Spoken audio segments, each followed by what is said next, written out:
Hi everyone, it's Steve here, back out in the woods. Come out today to have a go at the Bowdrill. So I actually made a Bowdrill set over a year ago now, and I've just not got around to trying it out. So I've never actually lit a fire with a Bowdrill before, but I've done a hell of a lot of research. I know sort of what materials to use, the techniques, etc, etc, and so I've got all of the theory side of it behind me, and today I'm going to have a go. If it goes well and I manage to light it, then happy days. If I don't, then we'll just take it as a failure for today and we'll try again another day.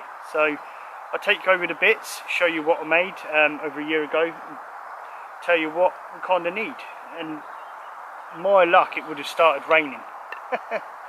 Oh god, I've actually taken shelter under this tree and that leant against the back of me, and over there I've got my tinder bundle and other bits and bobs, so I'm hoping I don't get absolutely saturated, because as most people probably know, doing a Bowdrill in the rain is not easy.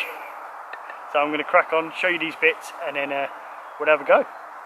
So there's a lot of materials out there that you can use for the Bowdrill. There's certain ones that are specified more for training, and then you can keep adding different species to, you know, your itinerary as you progress. But I'll put a list up here of the ones that are recommended for training or when you just started out.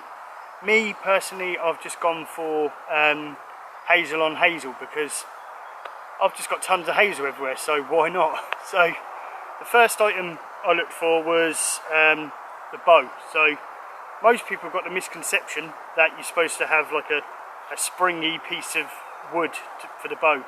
You don't want that at all. You want something that has a slight arch in it, and then it needs to be really firm.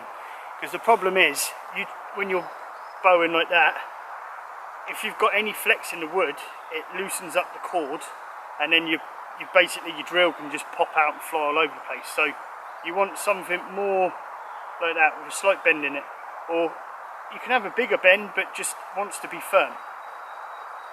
Another problem I see with a lot of people, doesn't matter, you know, I'm no expert, I've never done it before, but they tie all these crazy lashings round the ends and stuff.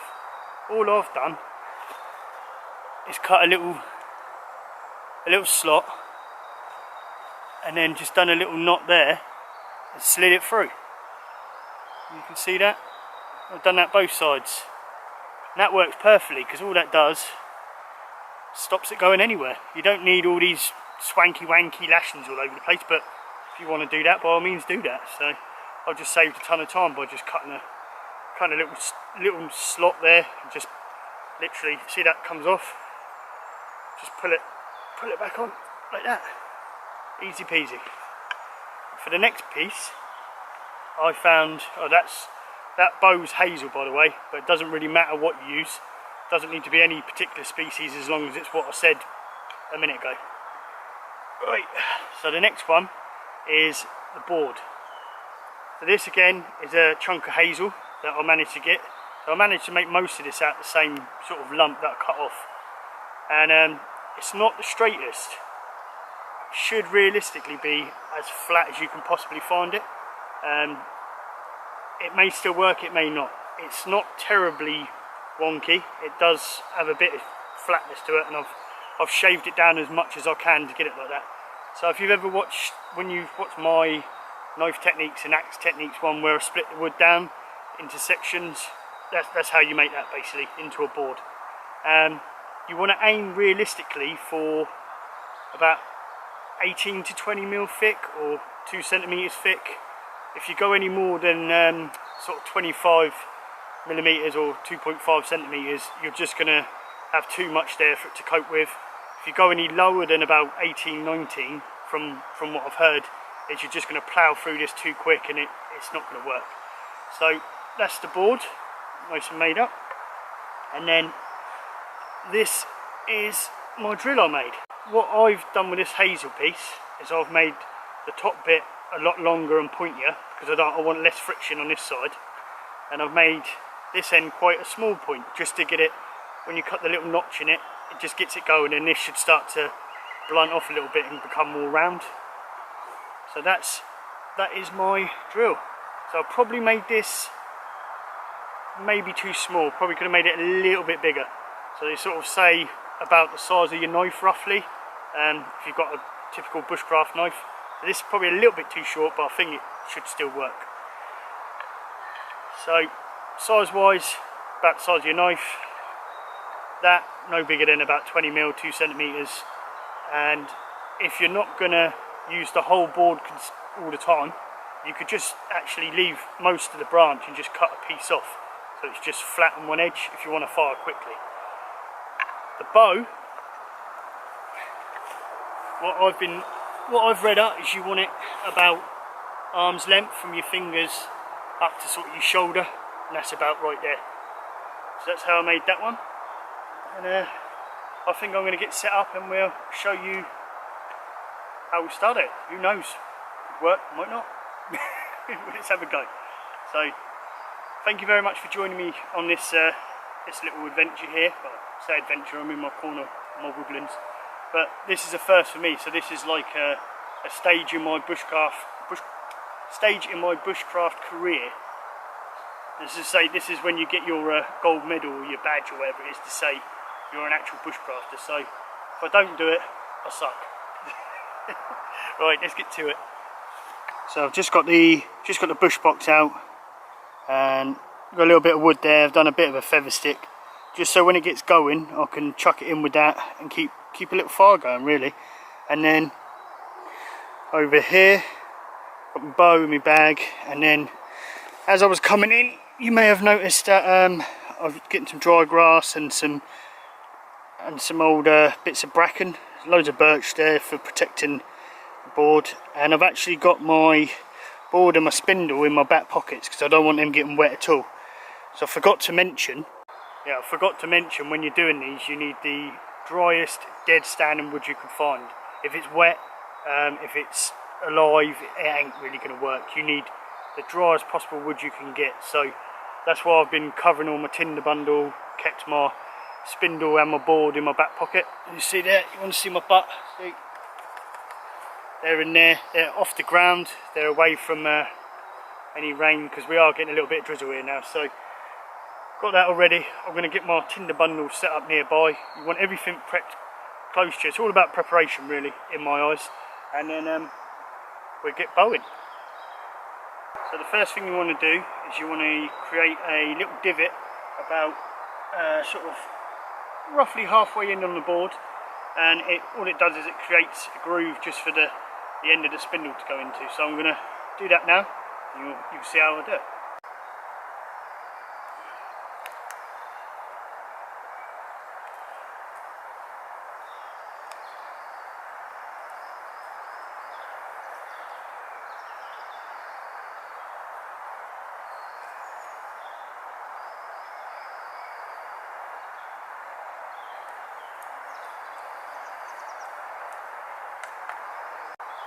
So you may have noticed when I've done this, I've actually put a strip of birch bark underneath the board because I want to reuse this board over and over again. I'm keeping the bottom dry.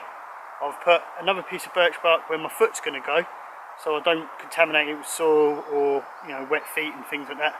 And I've also put another little strip underneath where all the dust is going to catch with my ember. So I'm going to get the old bow going now. What you got to do is you've got to burn it in. Do an initial burn in so you get your sort of scorched circle, and then you can cut a little V into it so all your dust can go down on it. So let's have a go at that before you even get past that stage. So for my bearing block I have one of these steels which has a little divot in there. I'm going to use that today, but if you didn't have this you could use another piece of wood or another, like in my case hazel. Preferably something that's alive because you want it to be as lubricated as possible. You don't want anything that's going to cause friction on this, because this thing, although it's good, you have to wear, well, I think in most cases you have to wear a glove, but this gets bloody hot. So, so right, here we go.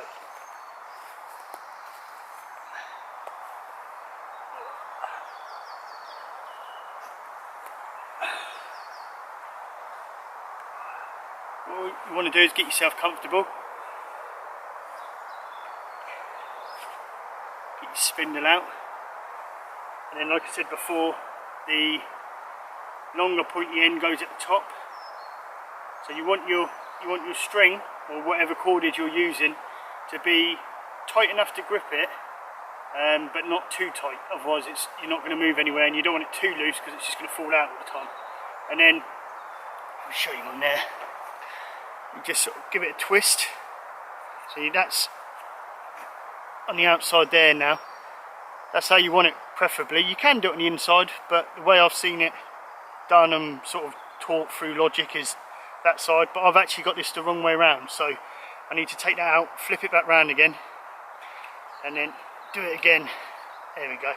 Now that's the right way round. So I've got the larger pointier end that side and the smaller one that side.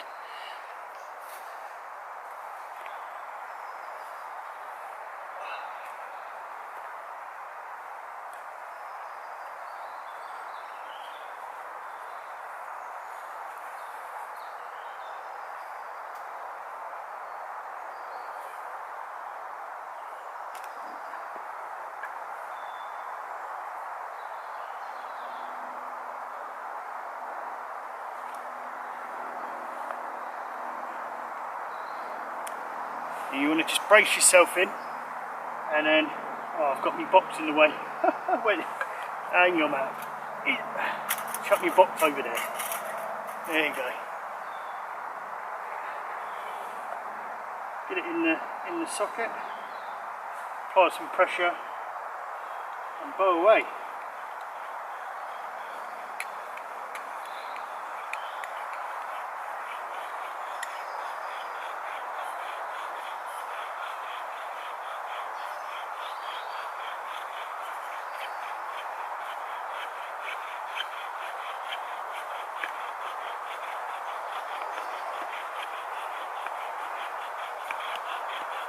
Try and use the whole bow, not just the middle.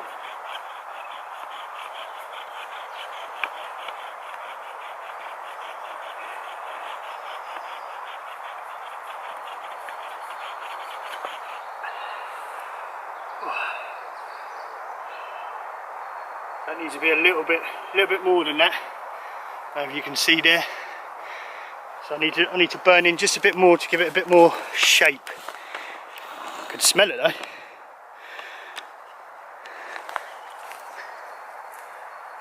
Oh, I'm knackered already.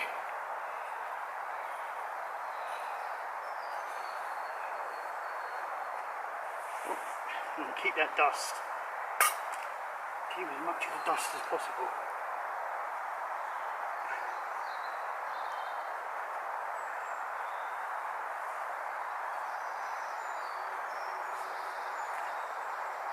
There you go, there's a lesson for you. Should have gone a bit longer. Just for that initial burning.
Whew. Still needs more. Still needs more. I'm very good at this, am I?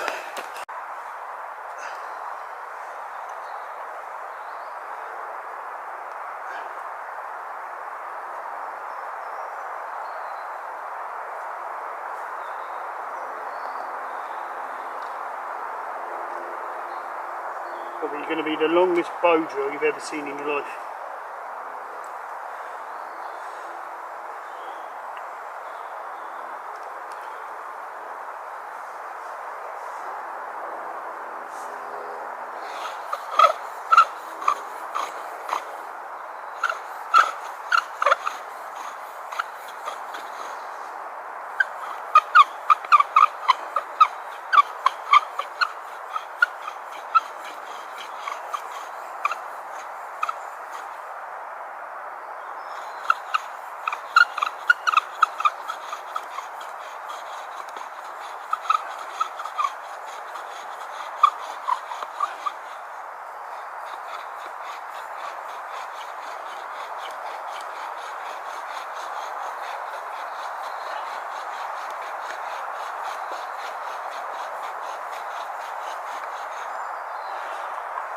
I think that's big enough now.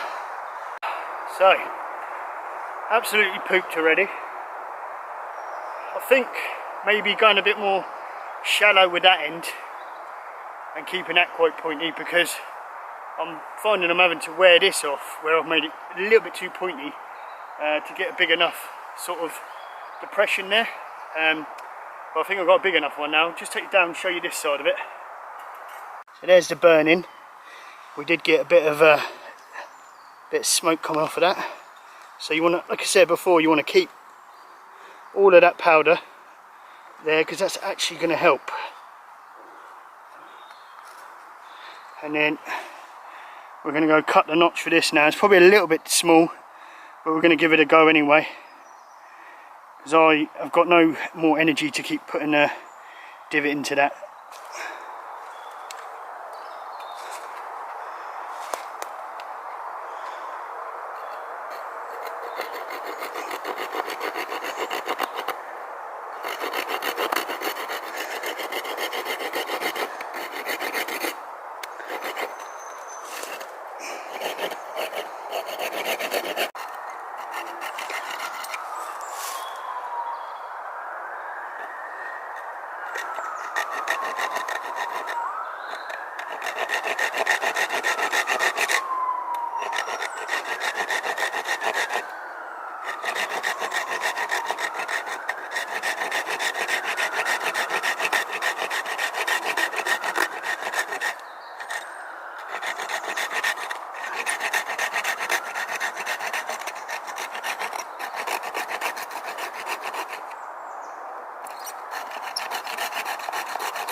So as you probably saw there, cut a little bit of a V in there, and I've come into the hole about a quarter of the way in, and then I'm just going to get my knife and I'm just going to sort of tidy it up. So just get the bit out there out, just give it a little bit of a, just so it's a nice V, and then what I've seen is people put a small chamfer along the back, and then that just allows more of the stuff to fall in. So we're just going to put a little chamfer on there, nothing too crazy. All finished up now, nice V in there. This is going to get bigger, so it probably looks like I haven't come in far enough, but I think it should be fine. And then you can probably see, well, my camera doesn't want to bloody focus anytime. See, I've done like a slight bevel at the bottom, and that's just to allow more of the dust to fall in. So here it goes. I'm going to be dead after this, I think. Pass out. Let's see if I can get this fire going with the bow drill.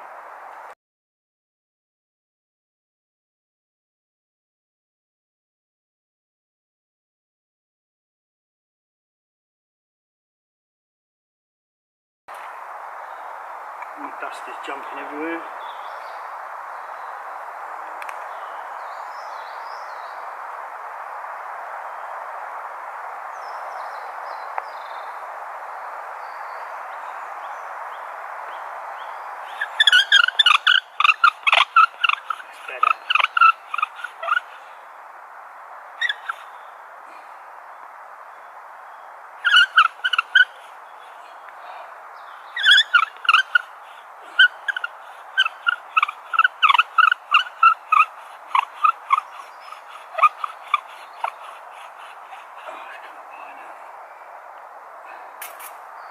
started working really well as well. It's all trial and error, isn't it? All trial and error.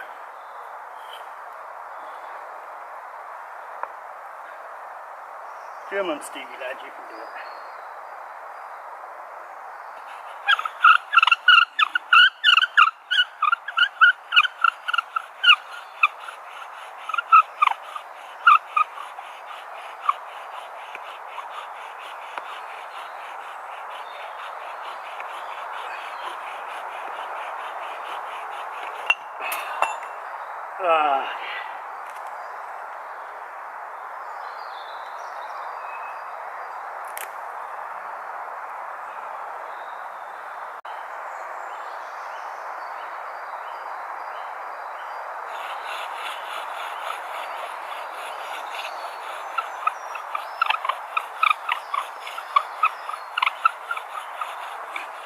It keeps coming up too high, that's the problem.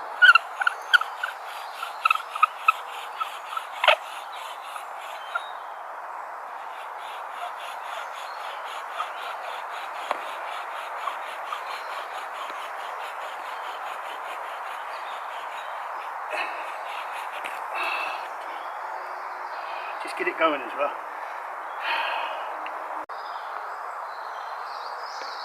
Do that.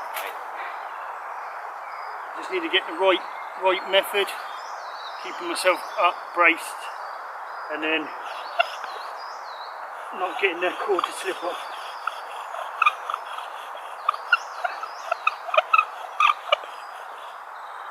It's going too high, that's the problem.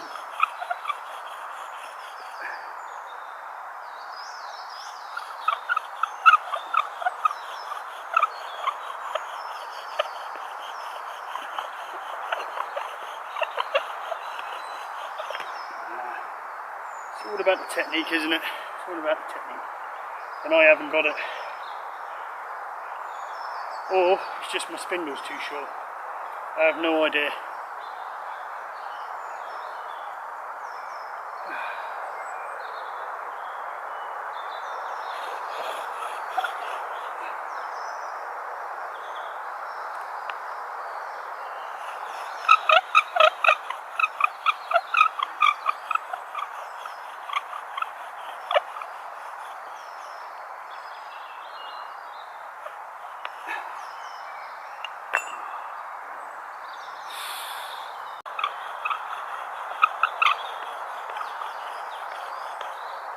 See there, it's halfway up the thing already. That's the problem, look. Ends up there somewhere. I need it down here. Stay there.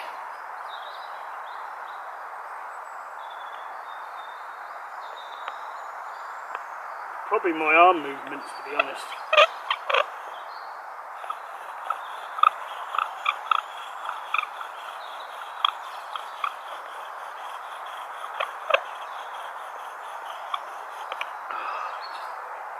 Need a bigger spindle. Tip from me, bigger spindle. This one's too bloody short, just keeps coming off.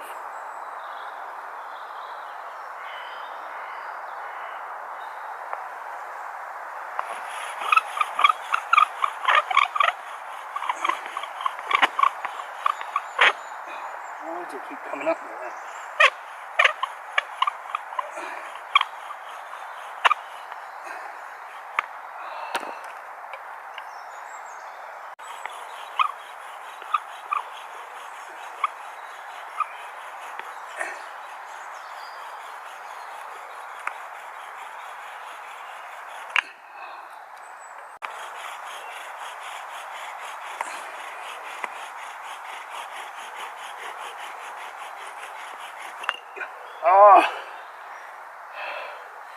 Oh, come on, I nearly had it.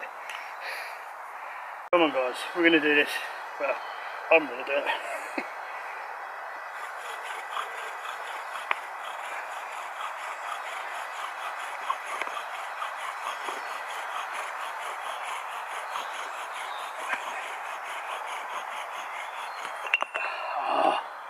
I don't like this thing, this bloody thing here. I think it's a pile of crap.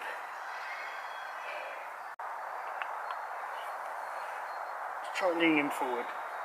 a little bit.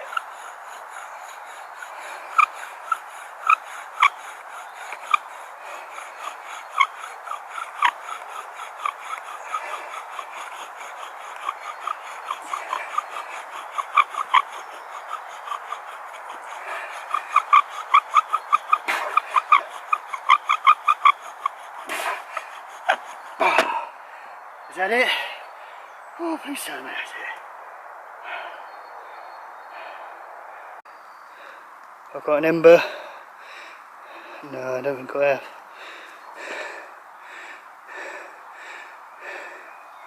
There's no ember yet, I don't think. Would have seen it smoking. I think for anyone who says this is easy, that's a big understatement. Unless you've been doing it for years, then this is bloody hard. Right. We're going to go again. We're going to go again. Got the rhythm now. Rhythm of the night. Woohoo! Rhythm of the night. Oh yeah. Not the best singer in the world. This is probably attempt number 5 million, I think. So, here we go. Oh man, I'm going to sleep well tonight.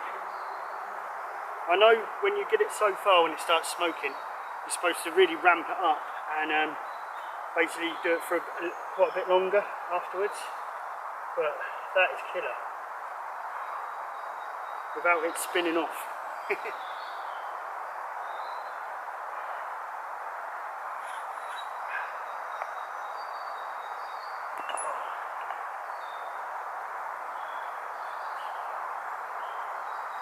Different technique with this bloody thing.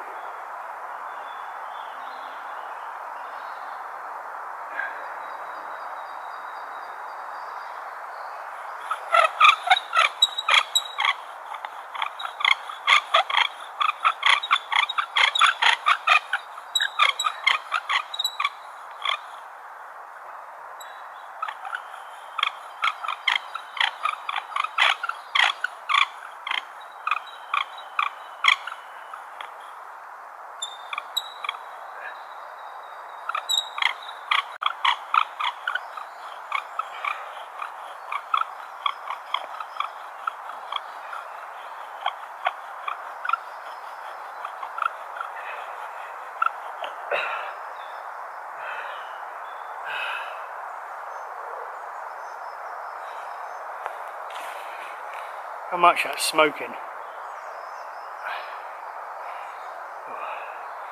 Should we go see if we got an ember? I don't think we have. Let's have a look.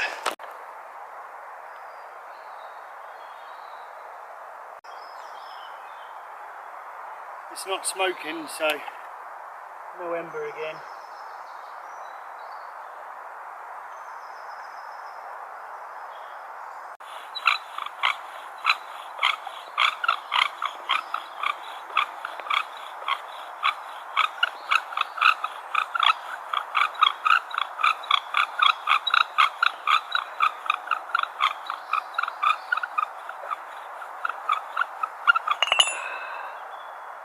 Oh man, I suck at this.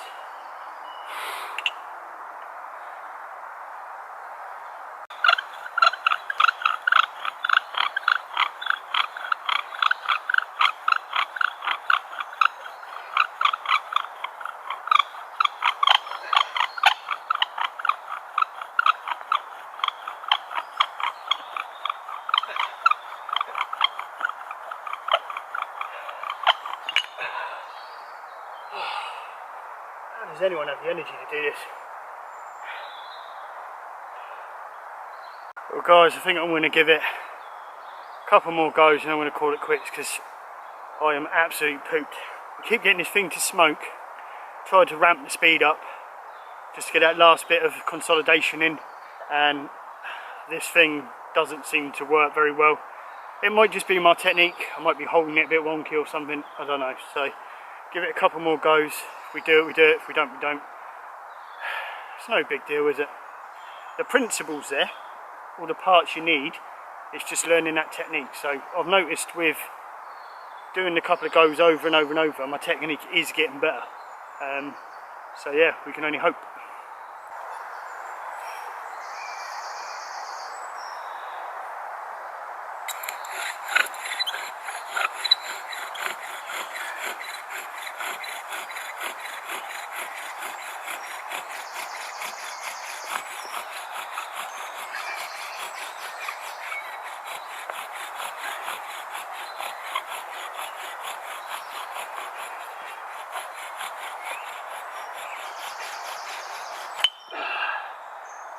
come on.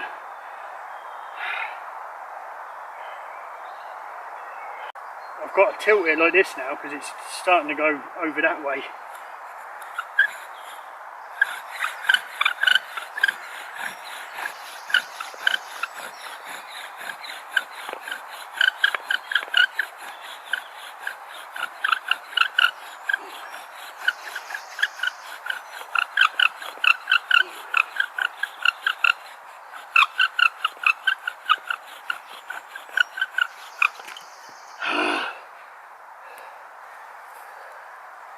What am I doing wrong, man? I'm doing it as hard as hell. Well, I'm going to say that's a failure today because I am absolutely shattered. I've been out here 2.5 hours now, ploughing through this bit of wood, getting thick amounts of smoke. The only problem is I get to that point where I need to ramp it up, and then I don't know if I just lose technique or it flies off or something basically, but you can probably see there I've just created a massive pile of dust, and then there's nothing left of that board pretty much. So I'm going to call it quits today. Bloody really wanted to do that, really wanted to show you guys, and it was an ambition of mine, and I buggered it up, so hey ho. I'm so tired I don't even know what to say. If there's any professionals out there or people that just are really good at this, if you could point me out where I'm going wrong, I'll be really grateful. Like I said, the theory side of this was pretty good. I think I've done a lot of research on it, trying to find out the woods. I think it's just my piss poor technique, to be honest. And like I said, that spindle should have been longer, I think, because when I was first doing it, technique was not very good, and the paracord was just going up and up and up, and then just coming off. Other times I couldn't quite get the bearing block on properly, and then it was flying off, and oh, it's a bloody nightmare. I don't know how you guys do it. I really don't. Still got the board, so it's pretty.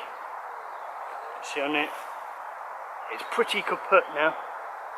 There's not much of that left, so I might put all these bits in just to see, see how long it took me.